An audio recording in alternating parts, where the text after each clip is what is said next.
Assalamualaikum, salam satu Malaysia, salam sejahtera. Kembali lagi di Abi Azhar Channel.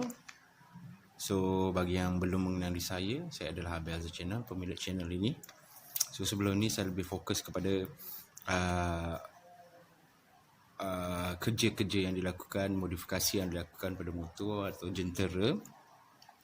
Dan so sebenarnya di video yang terkini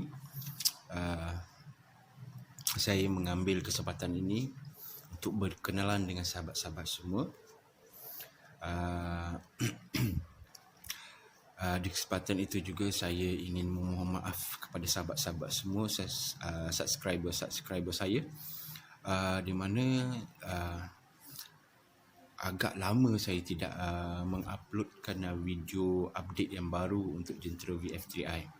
So ini adalah disebabkan oleh kekangan tugas, tanggungjawab yang terpaksa saya pikul, dan juga kekangan yang tidak dapat saya elakkan lah.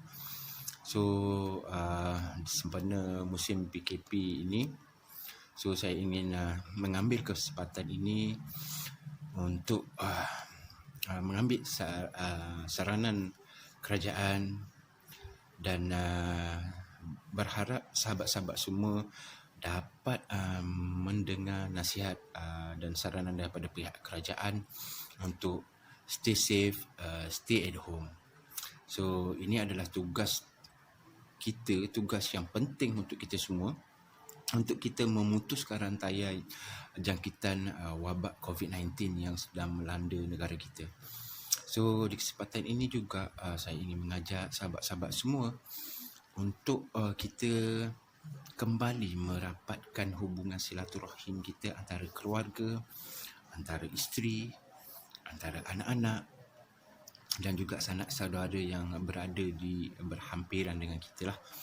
So di samping itu juga, jangan anda semua anggap ini adalah macam satu sukatan yang membebankan. Anggap ini adalah satu rahmat. Cuba berfikir tentang positif untuk musim PKP seperti ini. So apa yang saya maksudkan adalah, di kesempatan musim PKP ini, kita boleh manfaatkan dengan benda-benda yang lebih mendatangkan faedah kepada kita. Contohnya kita boleh membuat solat berjemaah antara ahli keluarga kita, anak dan isteri kita, yang sebelum ini kita lalai ataupun sibuk dengan tugasan masing-masing. 24/7 kita bekerja mencari nafkah. So ini adalah masa yang sesuai untuk kita mendekatkan diri kepada Yang Maha Pencipta, Allah Subhanahu Wa Taala, dan juga merapatkan silaturahim antara keluarga kita. So diharap anda semua akan tetap bersabar, bersatu untuk bersama-sama kita menangani wabak yang sedang melanda negara kita. Okey, bismillahirrahmanirrahim. Saya minum dulu.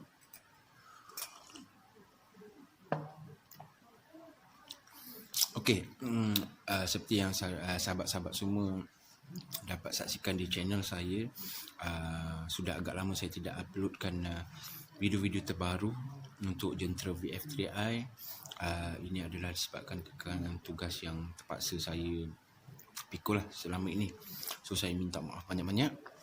So diharap perkongsian saya ini adalah untuk memberi satu update terbaru untuk sahabat-sahabat semua, untuk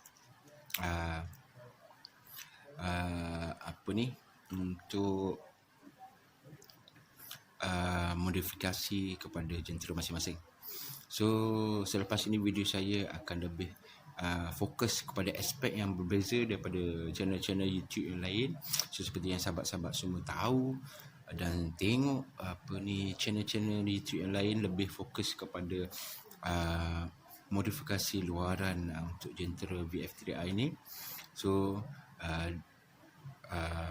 untuk video saya yang seterusnya, saya akan lebih fokus kepada enjin, ataupun modifikasi yang lebih ekstrim ataupun lebih kepada aspek pembaikian ataupun servis enjin jentera masing-masing. So saya akan lebih fokus kepada part enjin dan juga modifikasi yang lebih berat. Okey, antara video-video yang telah saya sediakan dan juga dalam proses akhir editing adalah video-video untuk kita menukar spring valve, untuk kita kenal part-part enjin, part-part gearbox, block, piston, overhaul, top overhaul, major overhaul yang telah saya lakukan. So saya akan berkongsi dengan sahabat-sahabat semua di channel saya.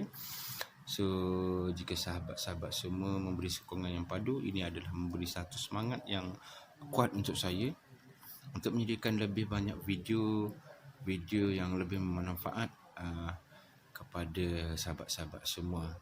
So saya akan lebih fokus kepada part enjin dan juga kerosakan yang biasa dialami oleh jentera-jentera VF3i yang pernah saya tahu, yang pernah saya tengok sahabat-sahabat saya yang lain alami. So saya akan lebih fokus kepada part itu, dan diharap sahabat-sahabat semua akan mendapat manfaat daripada video yang akan saya sediakan, di mana di musim PKP ini juga anda juga masih lagi boleh membuat pesanan spare part secara online, dan benda itu akan sampai kepada anda walaupun sedikit delay, tapi insyaAllah benda itu akan sampai, barang itu akan sampai, dan anda boleh menggunakan kesempatan ini untuk membuat projek DIY anda sendiri dan juga belajar macam mana kerja-kerja seorang mekanik melakukan pembaikan ataupun servis kepada jentera masing-masing. So saya rasa sampai di sini saja. So saya harap anda semua akan terhibur dan mendapat manfaat daripada video yang akan saya sediakan. Dan akhir kata daripada saya, stay safe, stay at home. Peace. Assalamualaikum. Okay, Assalamualaikum. So kita akan membuat penukaran spring valve. Ini adalah head VF3i. Seperti anda semua boleh tengok. Okay, ini adalah valve inlet dan ini adalah valve exhaust. Okay. So alat-alat yang kita perlukan untuk menukar spring valve yang ada di bawah rocker arm ni. Okay. Bawah ni adalah spring valve. Okay. So kita akan buka dan alat-alat yang kita gunakan adalah seperti yang akan saya kongsikan.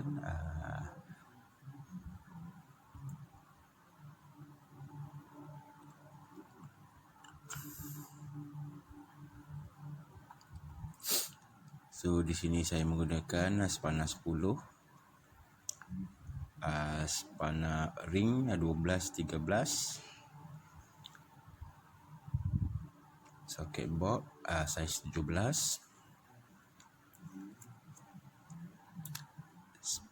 plier muncul tirus dan juga tukul.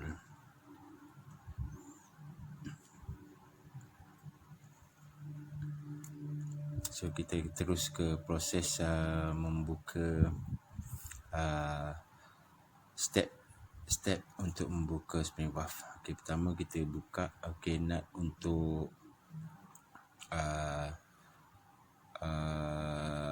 nut untuk seating plate cam.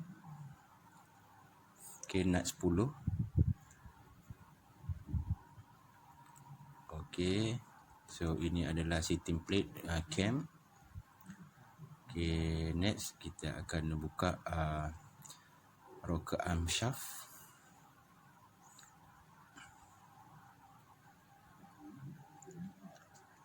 untuk rocker arm inlet dan juga exhaust. So bila kita dah buka shaft rocker arm, so kita boleh buka lah kita punya rocker arm, inlet dan juga exhaust. Okay, lepas kita dah buka, so kita boleh tarik keluar kita punya cam. Okay, just tarik.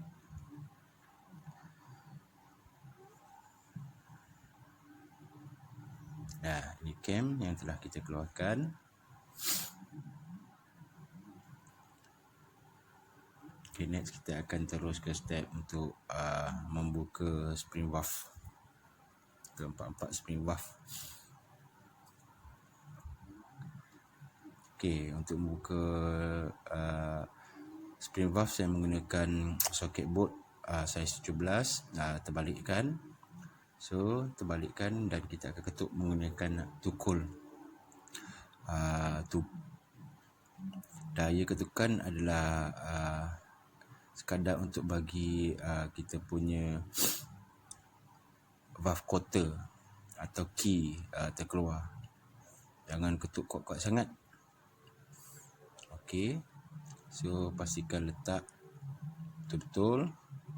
So ini adalah spring valve dan juga valve retainer yang telah dikeluarkan. Okey, next kita akan terus keluarkan kesemua spring valve dengan menggunakan cara yang sama. Okey, pastikan valve quarter tak terbang atau hilang lah. So kebiasaannya adalah valve quarter yang dipakai untuk motosikal moped ni adalah saiz universal.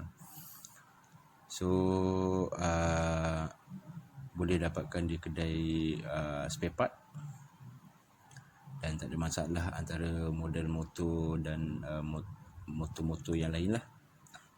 Okay, untuk spring valve suka saya kongsikan adalah kalau kita menggunakan spring valve tak kira lah motor apa sekalipun, bila kita tukar contohnya valve spring valve belang, so kita sepatutnya pakai valve retainer belang sebab saiz retainer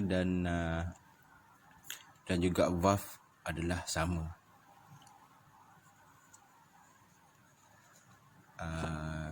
Kecuali kalau kita tukar spring valve belang tapi pakai retainer VF3i agak kurang sesuai lah. So next bila dah spring valve dibuka, so kita boleh keluarkan kita punya valve, inlet valve dan juga exhaust valve. So cukup mudah untuk step-step kita membuka spring valve. Okay, seterusnya kita akan ke step-step untuk pasang spring valve. Okay, pertama kita masukkan valve kita, valve inlet dan valve exhaust. So abaikan rupa head surface yang belum di skim. So kita fokus, video ini adalah fokus untuk membuka dan memasang spring valve. Okay, pastikan bila valve dimasukkan, so kita lapik kain yang agak tebal di bahagian valve dan kita terbalikkan dia. Ini adalah untuk mengelakkan daripada valve tu turun semasa kita memasang spring valve.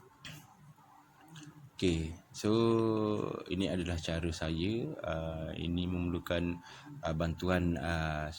bantuan untuk masukkan.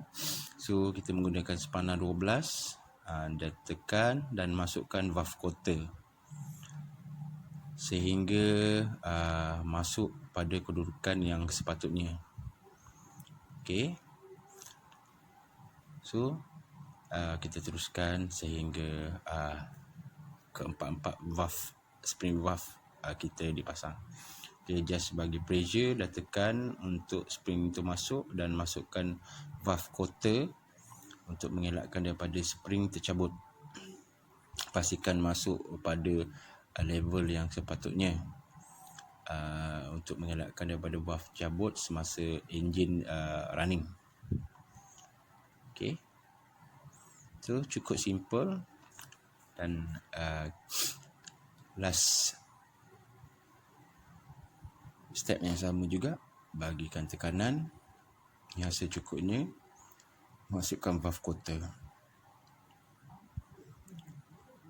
Untuk setiap valve, spring valve, kita hendaklah memasukkan 2 valve quarter ataupun key untuk melekatkan valve retainer dan spring valve. Okey, selesai untuk step-step memasang spring valve. Okey, next seterusnya kita akan pasangkan semula cam. Okey, pastikan cam flank berada di sebelah atas. Marking cam flank ni menghadap ke atas. Okey, so kita masukkan kita punya cam.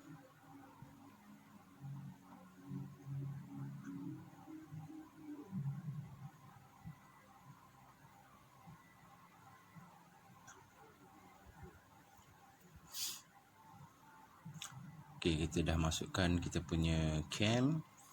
So pastikan cam kita berpusing dan cam flank, marking cam flank tu menghadap ke atas. Okey, next kita masukkan kita punya rocker arm. So pastikan rocker arm yang betul kita masukkan. Ini adalah intake rocker arm. So dia ada marking ke belakang ni, intake rocker arm. So dimasukkan kepada intake valve.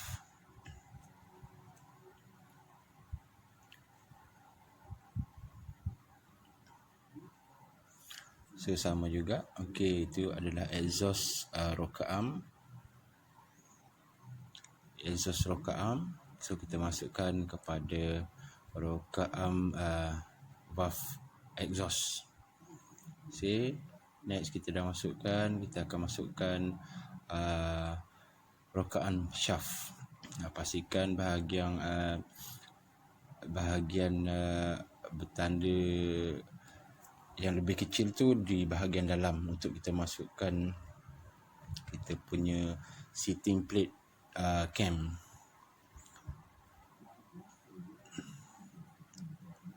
Okey, just masukkan ke dalam lubang shaft. Okey, tolak je masuk. Okey, pastikan alur dia selari. Alur itu kita masukkan setting plate cam. So setting plate cam dengan cam flank mesti selari. Okey, nak panah mesti selari. Okey, so bila dah selari, kita akan masukkan nut untuk setting plate cam.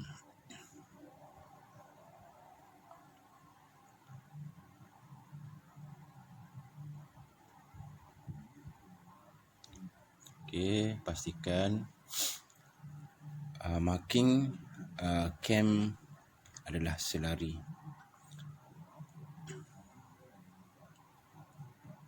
Okey, kalau masih belum selari, kita adjust bagi kedudukannya betul-betul selari.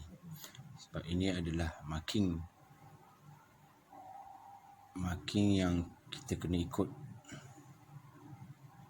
untuk mengelakkan sebarang masalah bila kita nak hidupkan enjin. Okey, dah selari. Next kita perhatikan cam dengan setting plate mesti selari dan kita ketatkan secukup rasa. Okey, so settle. So ini adalah step-step yang kita akan gunakan. Okey, last kali kita akan check kita punya rocker arm. Pastikan rocker arm kita tidak terlalu longgar.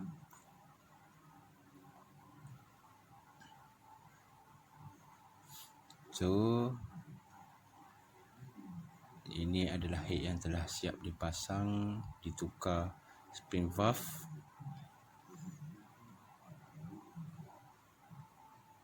So ini adalah alat-alat yang cukup ringkas. Okey, sekian.